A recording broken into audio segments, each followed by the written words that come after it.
ARSS company 28 Hyva truck गाड़ी को अटक रखिले ग्रामवासी माने 16 लाख रु ऊर्ध्व टंका जोरिमाना आदाय कला आरटीओ विभाग। सूचना मुताबक रेलवे विभाग कार्य कंकड़ कंपानी नियोजित होईची। ए कंपानी रे एआरएसएस नामक एक ठिका संस्था कार्यरत थिबा बेले एही संस्था प्रत्येक दिन शह शह ट्रिप विभिन्न प्रकार माल बोझेई करी जोड़ाबर ग्राम रास्ता रे यातायात करिथाय। तेबे एहा द्वारा ग्राम रास्ताटी खाल ढिप हो जाइछि। फल यातायात करुवा ग्रामर लोक मैंने एवं स्कूल कॉलेज छात्र छात्री माने दुर्घटनार शिकार होउचंती। एने कंपानी पाखरे बारंबार अभियोग करा जाउतले मध्य ओलोटा कंपानी न शुणी धमक चमक देउतबा अभियोग आनिचंती ग्रामवासी माने। तेबे घटना को नहीं आज जोड़ाबर ग्रामर शताधिक लोक 28 माल बोझे हाइवा गाड़ी को अटक रखिथिले एवं एई गाड़ीर कागज पत्र जांच करिवारु आश्चर्यजनित तथ्य सामना को आसितला। तेबे प्रत्येक माल बोझेई ट्रक रे 60 टन माल बोझेई होइतिबा बेले कागज पत्र रे मात्र 26 एवं 28 टन माल रो अनुमति रहिछि एवं जीएसटी बिल मध्य रहिछि।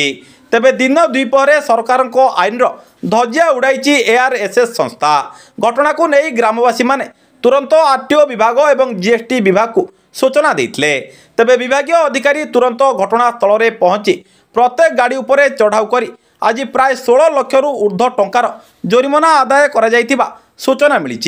तेबे ओभरलोड जोगु रास्तार अवस्था शोचनीय हो पड़िथिबा बेले आईन रो उल्लंघन करी सरकार को धोखा देउथुबा संस्था उपरे दृढ़ कार्यानुष्ठान नेबाकू ग्रामवासी माने दाबी करिसेंती एवं ग्रामर रास्ताटी को नूतन निर्माण करने दाबी मध्य करिसेंती। व्यासनगर प्रद्युम्न कुमार बोईतेई को रिपोर्ट, सूर्यस्त न्यूज। ना विजय कुमार जेना मु 1 नंबर वार्ड काउंसिलर और Jajpur truck association joint secretary. आमर विगत दिन में जो कंकर कंपानी ये मनमुखी चलती आपंकर जो रोडटा आमर म्युनिसिपालिटी रोड कारण से रोड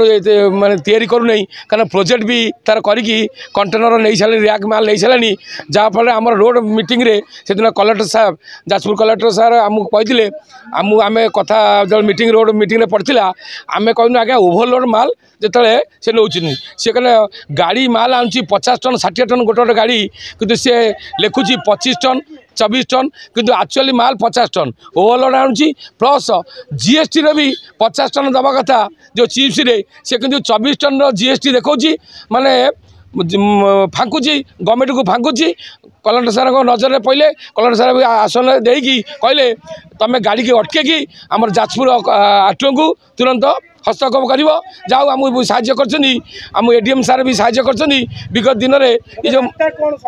रास्ता घाट आज्ञा आमर ये कॉलेज दीटा अच्छी आम साई दीटा अच्छी आम छुआ जल जाऊँ ये रास्ता घाट पढ़ुं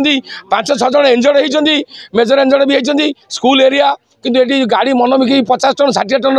आणुची किंतु ये 10 टन रोड से 50 टन 60 टन ये आणुची आ जोर जुमर आनी कहूँ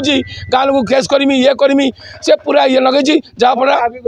आम विगत दिन दाबी करूँ से रास्ता घाट कर जो ओभरलोड आनिकी फांकुची गवर्नमेंट को 24 टन 25 टन गाड़ी से आणुची 50 टन माल गवर्नमेंट को फांकुची जीएसटी फांकुची प्लस आरटीओ को फांकुची आज जहाँफल आम 28टा गाड़ी धरिकी आम आरटीओ को जिम्मा देचु। आनंद जेना जोड़ावर ग्रामवासी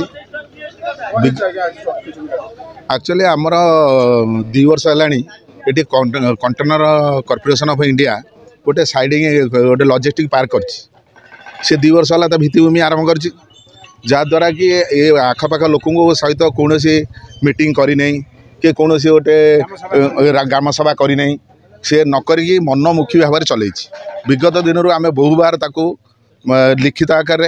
मौखिक आकार सबू जिन जनईलु तथापि से आमर सबू कथा को उपेक्षा न करी ता मन इच्छा चलाऊँ। ये रास्तार स्ट्रेंथ एक्चुअली गाँवली रोड विलेज रोड यार 10 टन 5 टन जीवा कथा कार मोटरसाइकेल जीवाई उद्दिष्ट ये रास्ता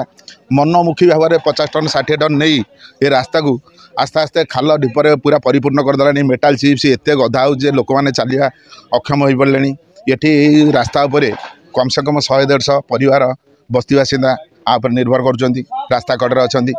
4टा स्कूल गोटे +2 कॉलेज गोटे डिप्लोमा कॉलेज ये प्राय यहाँ व्यस्तबहुल रास्ता गाँवली रोड हेल्ले व्यस्तबहुल रास्ता किंतु सी कौन कथा को खातिर न करी शह शह एत बड़ बड़ गाड़ी ये चलाऊँ जहाँद्वारा लोक मैंने पूरा अतिष्ठ हो